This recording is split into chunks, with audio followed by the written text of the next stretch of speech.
عروج پر ہوتے ہیں. جیسے آپ دیکھیں کہ کاروباری مصروفیات بہت عروج پہ ہوتی ہیں,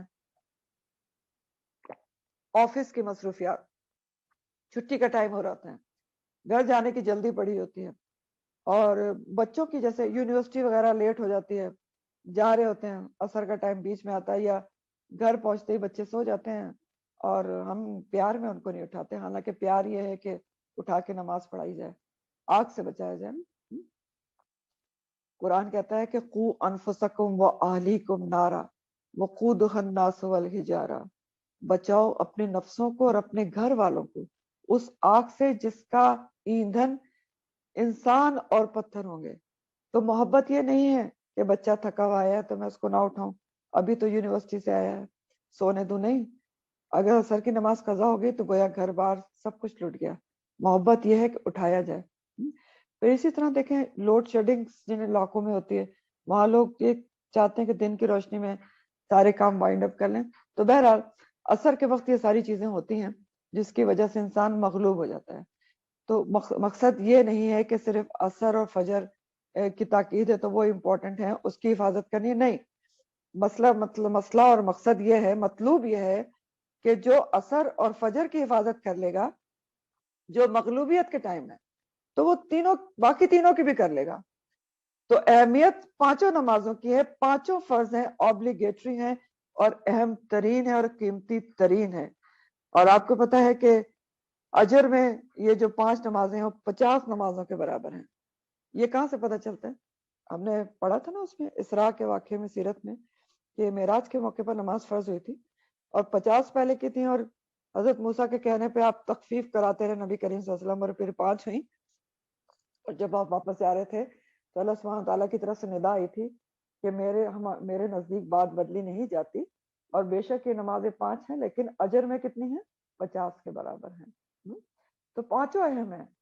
اور جیسے میں نے پہلے بتایا کہ حقوق اللہ میں پہلا سوال نماز کے بارے میں ہوگا.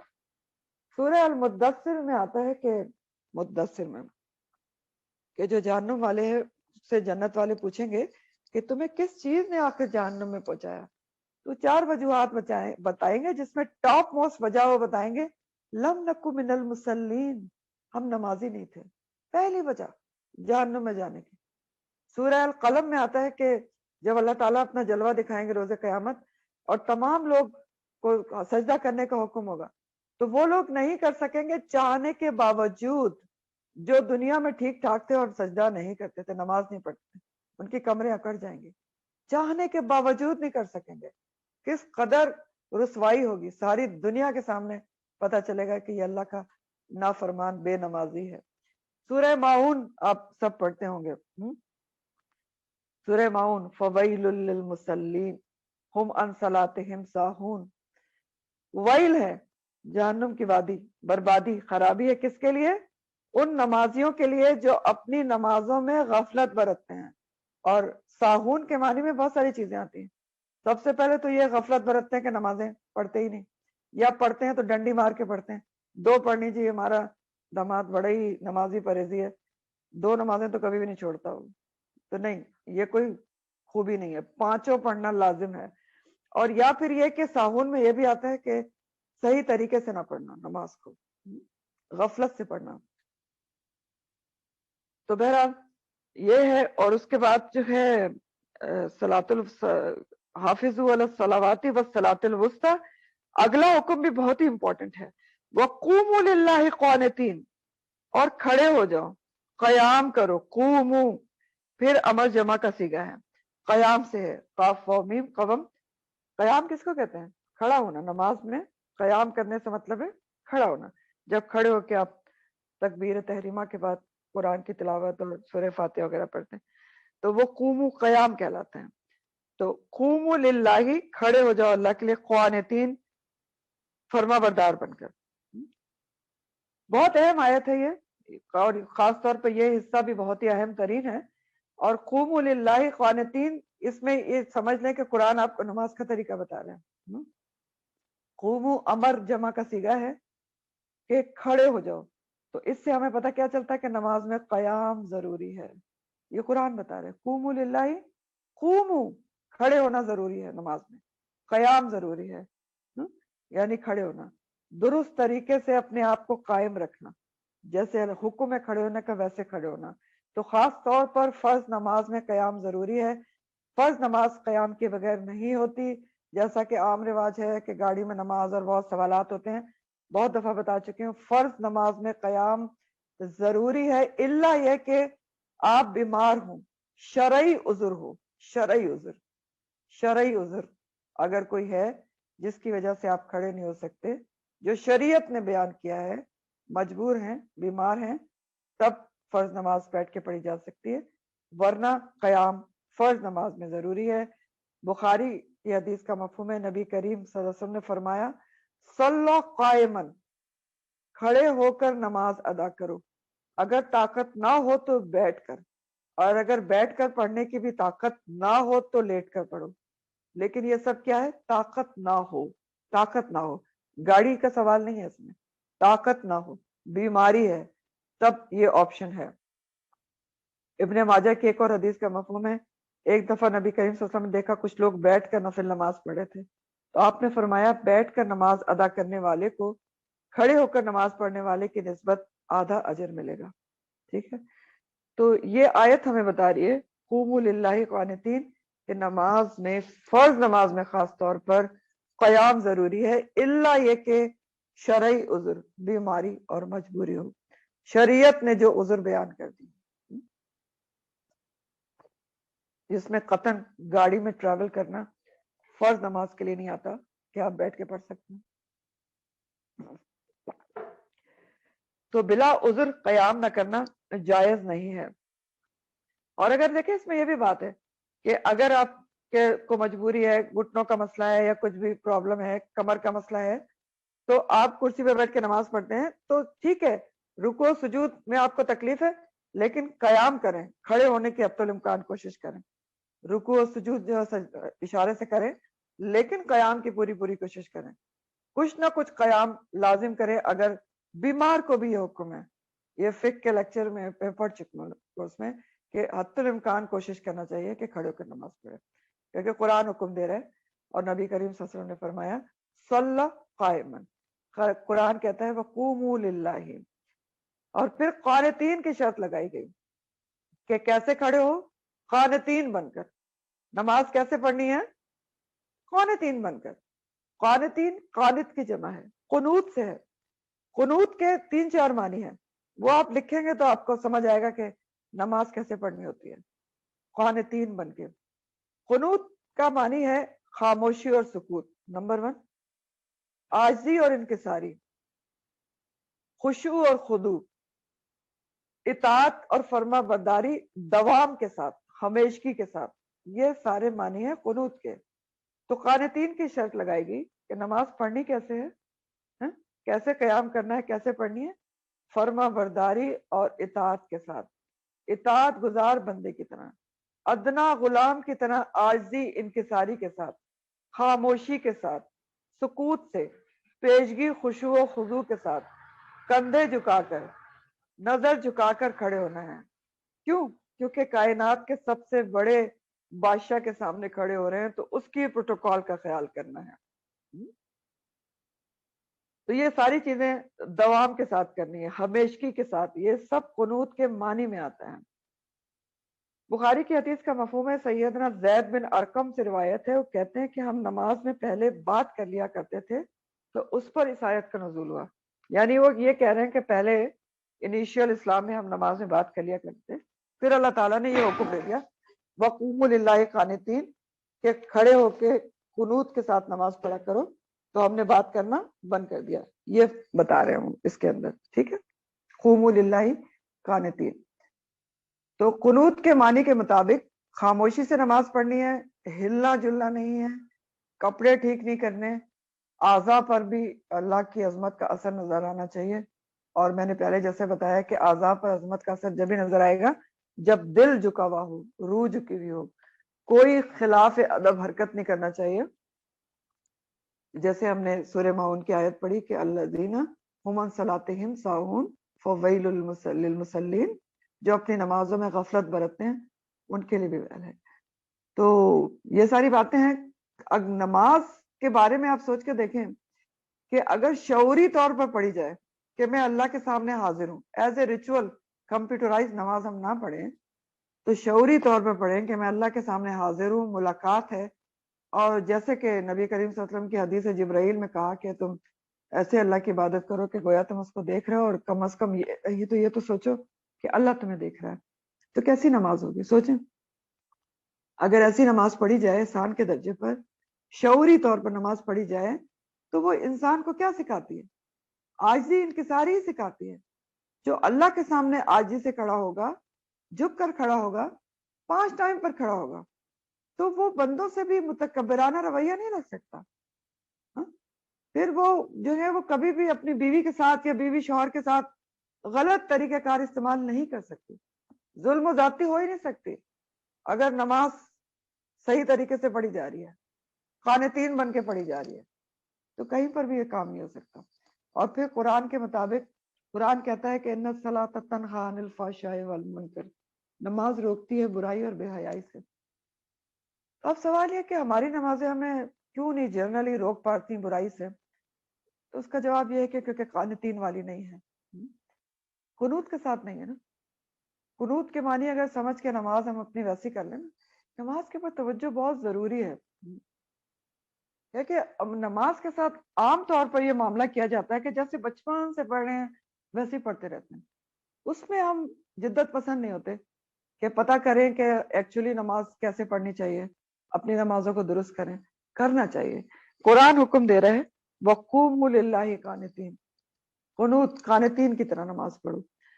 تو خلاصہ اس آیت کا یہ ہے کہ نماز کی حفاظت کسی بھی قیمتی ترین چیز کی طرح کرنی ہے، اور نماز کا طریقہ ادائیگی قانتین کی طرح ہونا چاہیے. اور طلاق اور نکاح وغیرہ کے ساتھ نماز کا یہ سارا جو اسٹریس کی گئی ہے، آنے کا مقصد بھی سمجھ میں آ گیا کہ جو قانتین کے طریقے پر نماز کی حفاظت کرے گا، محافظت کرے گا، اس کے اندر تقوی، عاجزی، انکساری لازمی پیدا ہوگی. پھر اس طرح کا انسان کبھی بھی اپنی بیوی کے ساتھ ظلم و زیادتی، کسی بھی شخص کے ساتھ ظلم و زیادتی نہیں کر سکتا، اور نہ ہی بیوی کر سکتی کوئی ظلم و زیادتی کا کام. ٹھیک. پھر آگے ایک اور حکم ہے فَإِنْ خِفْتُمْ، اور یہ حکم یہاں پر لکھ رہے ہیں کہ یہ صلاۃ الخوف کا بیان ہے. صلاۃ الخوف کیا ہوتی ہے؟ جنگ، دوران جنگ نماز کیسے پڑھی جائے گی.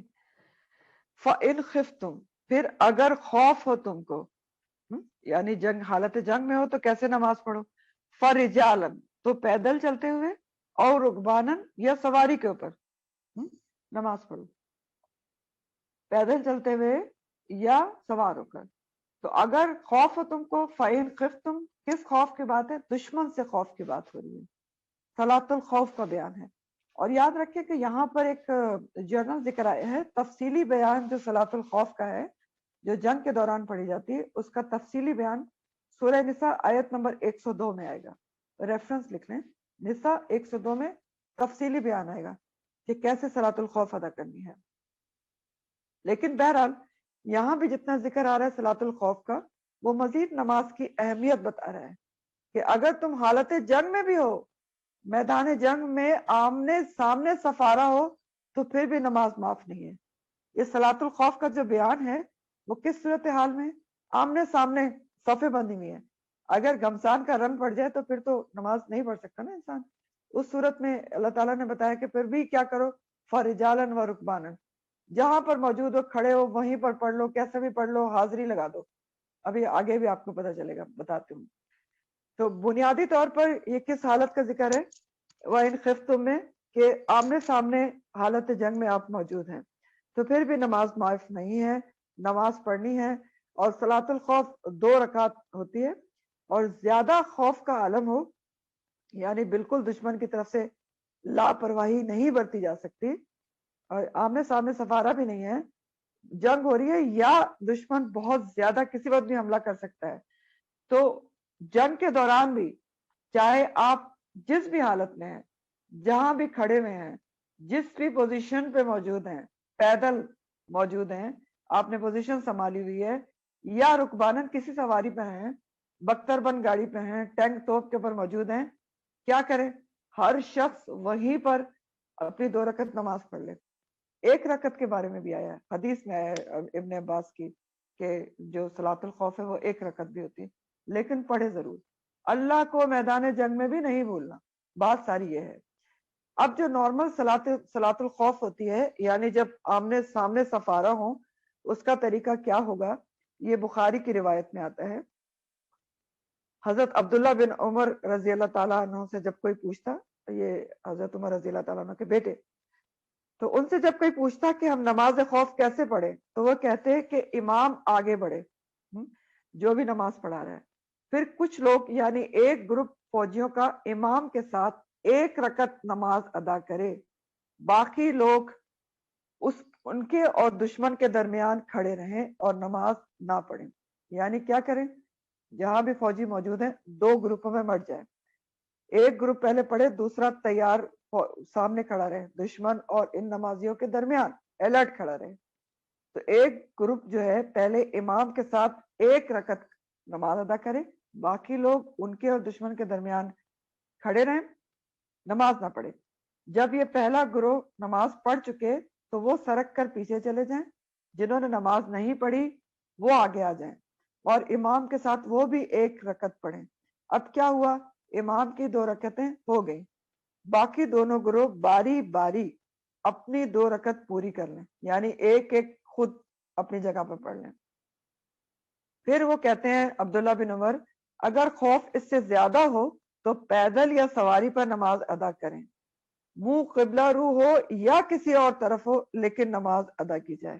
ٹھیک ہے. اور اس حدیث کے بارے میں امام مالک کہتے ہیں کہ نافع نے کہا کہ عبداللہ بن عمر نے یہ قول رسول اللہ صلی اللہ علیہ وآلہ وسلم سے نقل کیا ہے. سمجھ گئے؟ اور باقی تفصیلات انشاءاللہ سورہ نساء میں آ جائیں گی. پھر آگے اللہ تعالیٰ فرماتے ہیں کہ فَإِذَا أَمِنْتُمْ، پھر جب تم امن میں آ جاؤ، فَاذْكُرُوا اللَّهَ، تو پھر ذکر کرو اللہ کا، کما علمکم، جیسا اس نے سکھایا ہے تم کو، معلوم تکونوا تعلمون، جو تم نہیں جانتے تھے. فَاذْكُرُوا اللَّهَ سے مراد یہاں پر نماز ہے. ذکر کرو اللہ کا یعنی نماز. یعنی جب حالت جنگ ختم ہو جائے، امن میں آ جاؤ، آمن تم، تو پھر کیسے نماز پڑھو؟ دوبارہ ویسے ہی پڑھو جیسا کہ اللہ تعالیٰ نے سکھایا ہے تم کو، جو طریقہ تم نہیں جانتے تھے. اور علامہ کا لفظ آیا ہے، یعنی جو طریقہ نماز کا اللہ تعالیٰ نے اہتمام سے سکھایا ہے تم کو، امن کی حالت میں آ کر پھر ویسا ہی نماز پڑھو. تو ذکر سے مراد فذکر اللہ سے یہاں کیا مراد ہے؟ نماز مراد ہے. ہدایت کی جا رہی ہے کہ جب جنگ ختم ہو جائے تو ویسے ہی نماز پڑھو، نماز کو قائم کرو جیسا کہ طریقہ تمہیں اللہ تعالیٰ نے سکھایا ہے. اللہ تعالیٰ نے کیسے سکھایا؟ اللہ تعالیٰ نے رسول کریم کو سکھایا صلی اللہ علیہ وسلم کو جبرائیل علیہ السلام کے ذریعے، اور جبرائیل پھر رسول کریم صلی اللہ علیہ وسلم نے ہم کو سکھایا. جبرائیل علیہ السلام نے پورا نماز کا طریقہ نبی کریم صلی اللہ علیہ وسلم کو ڈیمو دے کر سکھایا تھا. تو یہاں سے ہمیں یہ پتہ چلا کہ نماز کو اپنے طریقے سے نہیں پڑھ سکتے، جو طریقہ اللہ نے سکھایا ہے اس طریقے سے نماز پڑھنی ہے. تو اور یہ پتہ چل رہا ہے کہ نماز کسی حال میں بھی معاف نہیں ہے، میدان جنگ میں بھی معاف نہیں ہے. ٹھیک ہے، آمنے سامنے سفارہ ہے تب بھی پڑھنی ہے. اور دراصل نماز ہے ہی بہت زبردست چیز. اب آپ دیکھیں یہ طلاق ولاق کا ذکر چل رہا تھا، لاکھ لڑائی جھگڑا ہو رہا ہو شوہر اور بیوی کے درمیان، اگر وہ نمازی ہیں، اذان ہو گئی تو کیا ہوگا؟ دونوں نماز پڑھیں گے، وقفہ ضرور ہو جائے گا لڑائی جھگڑے میں. نماز نہیں چھوڑ سکتا نا نمازی. اور وضو کرنے سے کیا ہوتا ہے؟ غصہ ٹھنڈا ہوتا ہے. یہ وضو جو ہوتا ہے غصے کو ٹھنڈا کرتا ہے، ریکمینڈڈ ہے کہ وضو کر لیں. پھر کیا ہے؟ اگر شوہر مسجد جا کے نماز پڑھتا ہے، بیوی گھر میں پڑھتی، کچھ نہ کچھ ضرور دل ٹھنڈا ہوگا، بھول بھلا جائیں گے، اللہ کا خوف آئے گا. تو بہرحال بہت ہی اہم سبق ہے یہاں نماز کے حوالے سے کہ نماز کو قیمتی ترین چیز سمجھ کر اس کی محافظت کرنا چاہیے اور کوشش کر کے اول وقت میں پڑھنا چاہیے. اول وقت کے بارے میں آپ کو وہ ایک قصہ بھی سناتی ہوتی ہوں، ابھی ٹائم نہیں ہے. مختصر یہ کہ ایک ایجپشین عورت کا سچا واقعہ آتا ہے کہ اس کو نماز اول وقت میں پڑھنے کا بہت شوق تھا. ایک دن اس کے شوہر نے فون کر دیا کہ میں گھر آ رہا ہوں، مجھے فوراً کھانا چاہیے، بس فوراً کھانا تیار کرو، ٹائم کم ہے. تو وہ کھانا تیار کرنے لگی، رولز وغیرہ بنا رہی تھی، اتنے ظہر کی اذان ہو گئی. تو جو پڑھتا ہے اس کو بے چینی ہوتی ہے، آپ اس بات کو سمجھ سکتے ہیں. اب صرف 2 رول بنانے باقی رہ گئے تھے، لیکن اس کے دل نے اس کو اجازت نہیں دی. نماز پڑھنے کھڑی ہو گئی، اتنے میں شوہر آ گیا.